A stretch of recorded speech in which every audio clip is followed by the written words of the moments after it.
So we'll be talking about stereotyping today. You might have heard about the word stereotyping in the media quite often. Stereotypes are generalizations about certain groups. So we might regard as, for example, the Chinese people having similar characteristics. So when we talk of Chinese, we think of them as having certain characteristics, or at least the media simplifies them as having these similar characteristics. But we do not understand that there could be variations among those social groups. Stereotyping kind of disregards these variations. And an important thing to remember here is that these stereotypes are not based on our first-hand experiences. This is something that we learn from the mass media, and that is why the role of the mass media becomes very important here. So we need to know a lot more about stereotypes, what these stereotypes are, and we will also see that in our daily lives when we interact with people, do we regard people who belong to a different group or people who belong to an out group, do we regard them as having very similar characteristics? So before I go ahead, let's see this very popular video from this English series Mind Your Language. And here people of different nationalities, Italians, Spanish, Russian, Indian, Pakistani, how they are stereotyped as having similar characteristics, or when they speak one kind of a language or a diction or those kind of things. So let's enjoy this video. Oh, well, try again, Max. Please give me a word beginning with the letter A. And I don't want A something, just one word beginning with the letter A. Think of a fruit. Apple? Apple. Good. Danielle. B. B for brown. Good. B for beautiful. Yeah, thank you, Danielle. Hannah. C. Red. Red. What's that got to do with C? Red C. I want a word beginning with the letter C. Cow. Yes, well done. Tarot. D. Awesome. Duck. Darko. Well, dark. Duck. Yes, good. So I'm sure you like that video. Now let's go into a bit of history. The word stereotype originally came from the printing industry. We were looking at these printing presses, and those printing presses used to have these metallic plates which could reproduce the same content again and again without any disruptions or without any variations. So the word stereotype originally came from these printing plates. Walter Lippmann, as you must be knowing, wrote this very important book called Public Opinion, which was published exactly 100 years ago in 1922. And he writes in this particular book, Public Opinion, for the most part, we do not first see and then define. We define first and then see. In the great blooming, buzzing confusion of the outer world, we pick out what our culture has already defined for us.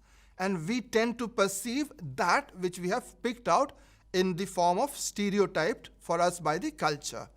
So we have to realize that this is very important, that we define first and then we see. And this is such an important thing to remember. So one of the reasons why we do that is that whenever we recognize or whenever we see a familiar thing, we tend to visualize it with the aid of the images that we already have in mind. So we are kind of not using as much effort as it's required to look at all the sophistications or to look at all the variations that could be there in those personalities, but we look at only the familiar traits, and the rest of it we let the mind form the images for ourselves. And that is such an important thing to remember. So one of the reasons why we are having these stereotypes is that it makes the world appear a lot more easier for us, or it is a world which is a lot familiar to us. So this system of stereotypes tells us that, okay, the world that we know is exactly what it is. So all these people, they are supposed to behave in a different way, they look in a different way, they are supposed to have certain kind of ideologies or not to have certain kind of ideologies. So this is a kind of a defense mechanism also, that when we are talking of these stereotypes, it kind of helps us, or it kind of reconfirms our belief in the world as it always has been. So this is a very important thing to remember when we talk of these stereotypes. It is also a guarantee of our self-respect, because when we talk of how we see the world through the prism of our own values, our own positions, our own rights. So these stereotypes are kind of a reaffirmation of these values, etc. Because whenever we do certain things, we think of those people who do not belong to our group as having those kind of characteristics. That is why these stereotypes are so very well entrenched, that it's not just about media portraying certain stereotypes, but how we see those stereotypes. So time for a quiz now.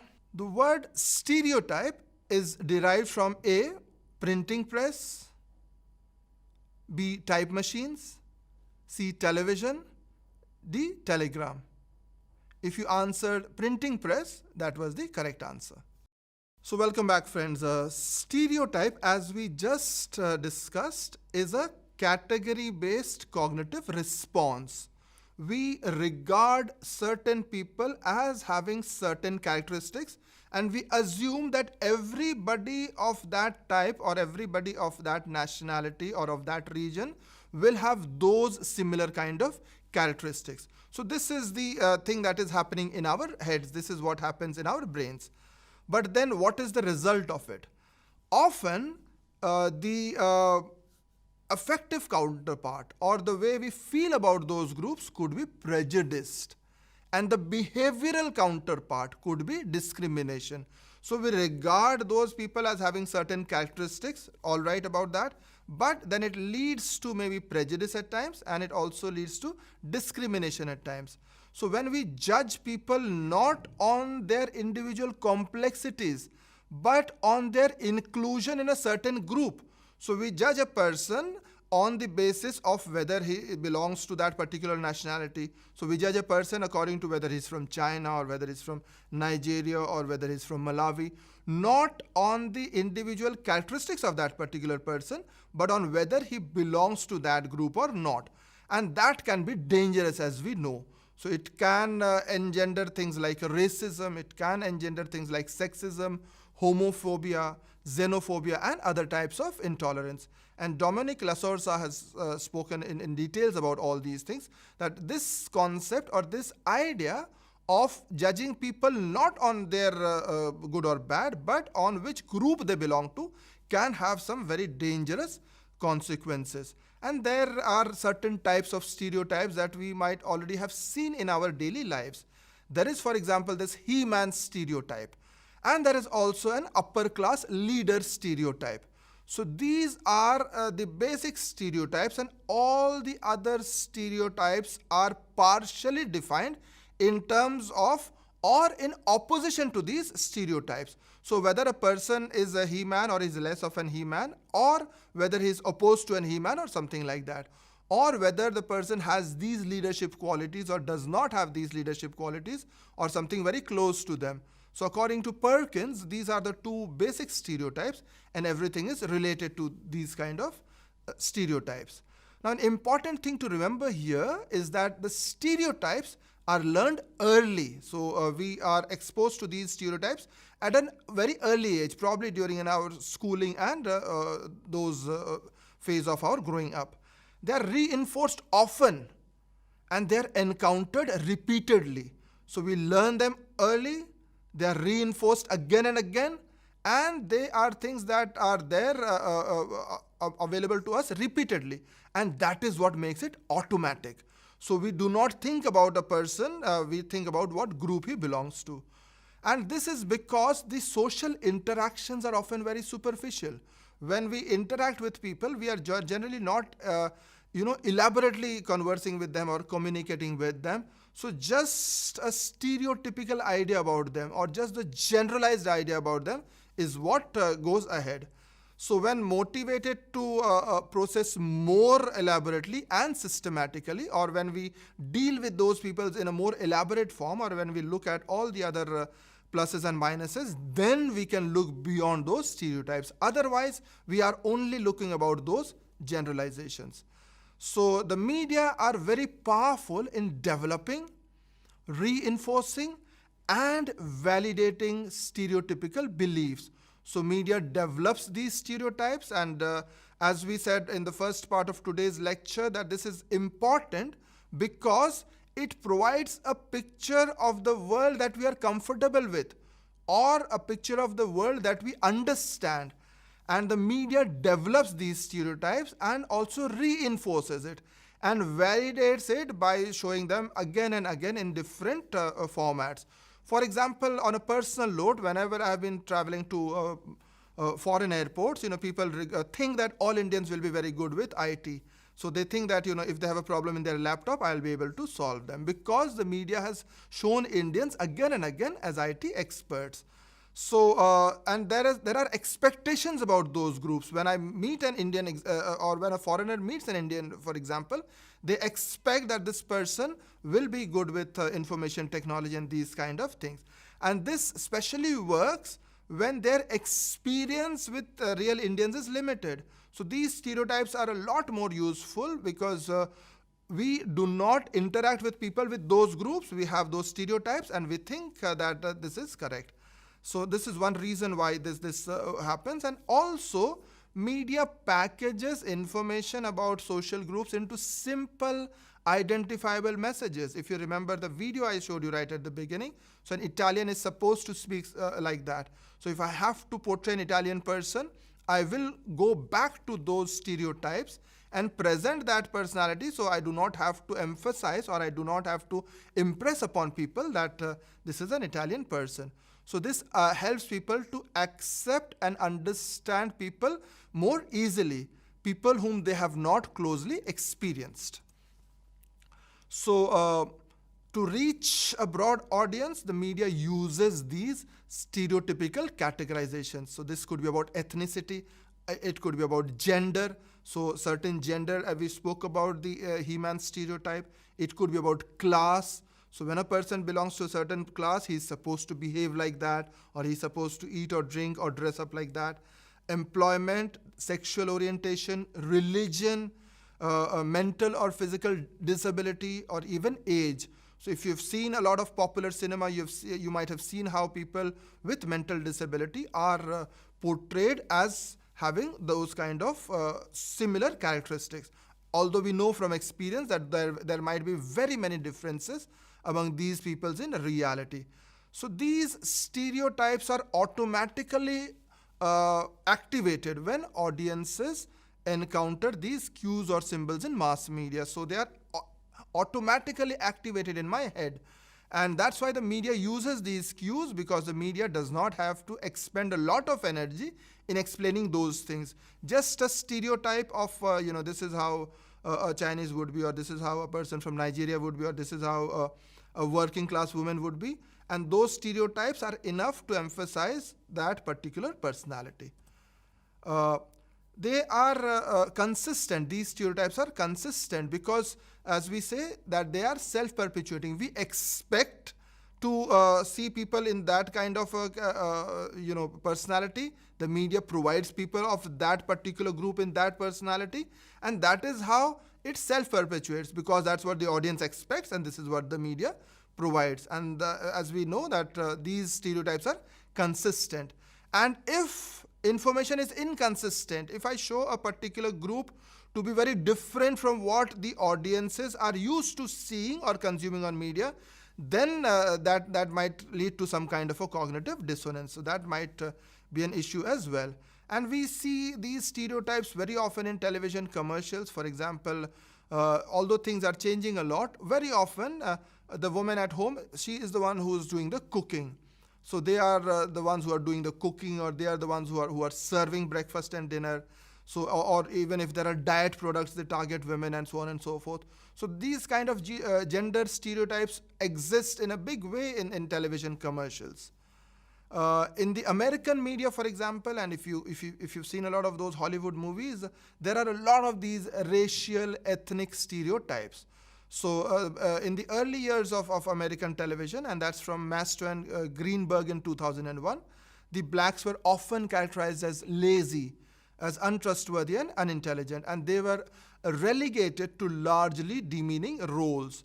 And this was largely to entertain white audiences, and these black citizens, they were shown living primarily in ghettos and slums. We know this situation has changed now, but this stereotype used to be there for a long, long time.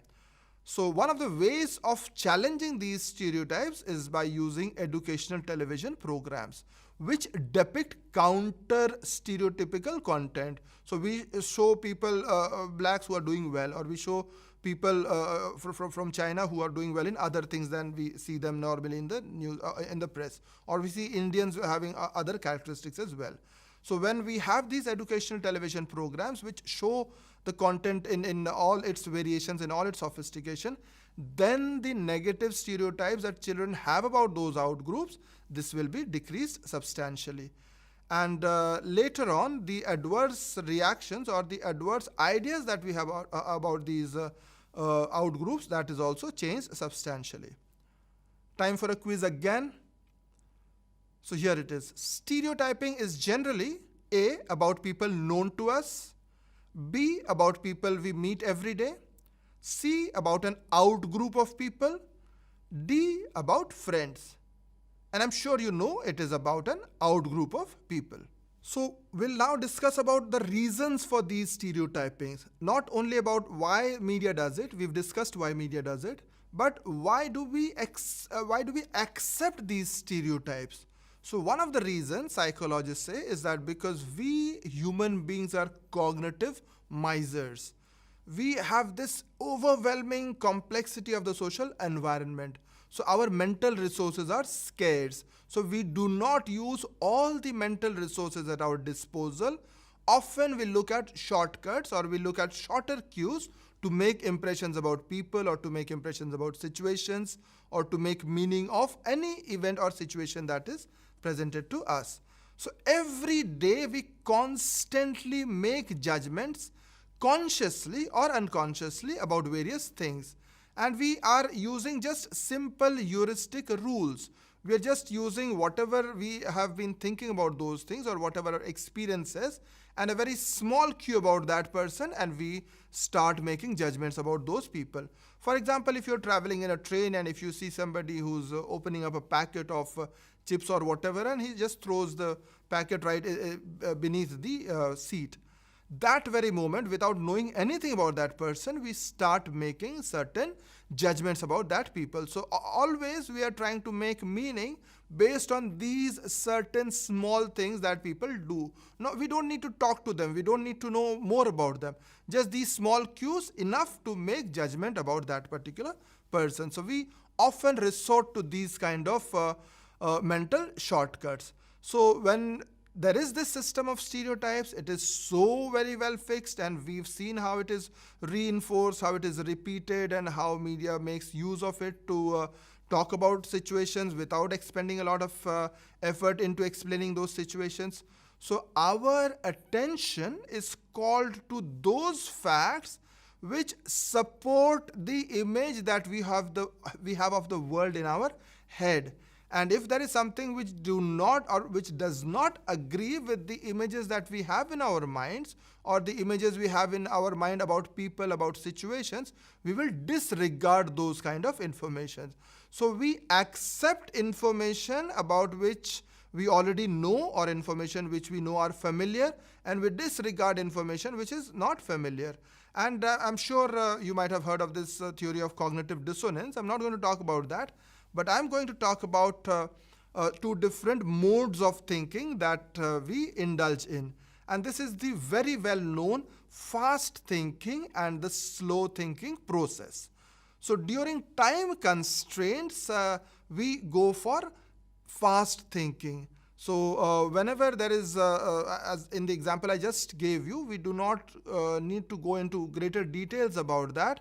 We just go for information that is available for us. We do not need, or we do not make the effort of getting additional information. So as long as it makes sense, as long as it is consonant or it's similar to things that we already believe in, we do not want to spend more mental resources. We do not want to spend more of our cognitive resources in trying to understand greater about that particular person or that particular situation, or trying to understand additional information about that person or that situation. So we indulge in what is known as fast thinking.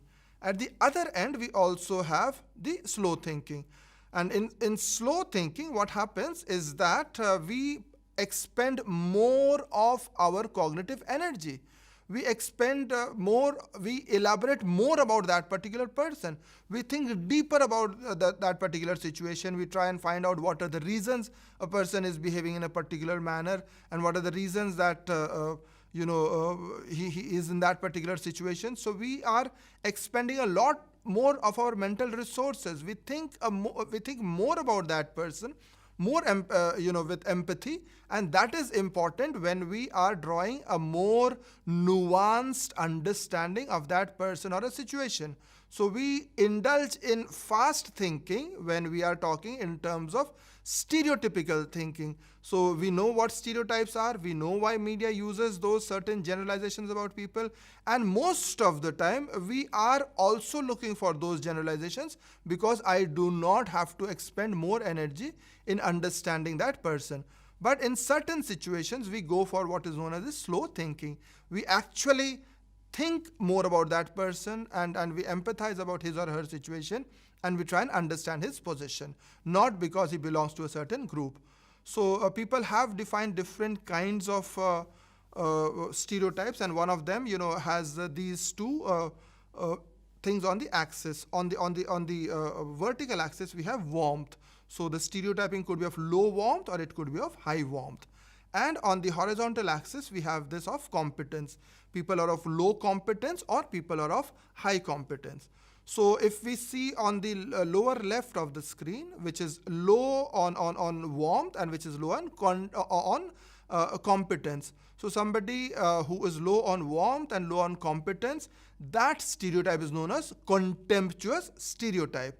So often when we talk of poor people, or when we talk of welfare recipients, or when we talk of those kind of stereotypes, we are talking of people which are low on warmth and low on competence. When we have stereotypes which are low on warmth and high on competence, that is when we have the envious stereotype. So if you see on the right of your screen, we have the envious stereotype. So often, for example, in American societies, they're envious of Asians or people belonging to India and these communities because they are envious. So that is why it is less on warmth and high on competence. Then we have stereotypes which are high on warmth but low on competence. So that is what is the paternalistic stereotype. So when we are talking of housewives, or when we're talking of homemakers, or when we're talking of elderly people, or when we're talking of people with physical disabilities, we are talking of the paternalistic stereotype. So they are high on warmth, we feel warmly for them, but we do not think highly of their competence. So they are paternalistic stereotypes. Then we have what is known as the stereotype which is high on warmth, we feel warmly about them, and which are high on competence as well. And that is the admiration stereotype. That is something that we aspire to. So it could be in-group people or close allies or people whom we aspire to become like. So that is the admiration stereotype. So we can divide stereotypes into these four different types: the contemptuous stereotype, the envious stereotype, the paternalistic stereotype, and the admiration stereotype. Time for the final quiz of the day. Stereotyping generally occurs during A, slow thinking, B, no thinking, C, fast thinking, and D, elaborate thinking. And if you've answered fast thinking, you are right. Thank you very much.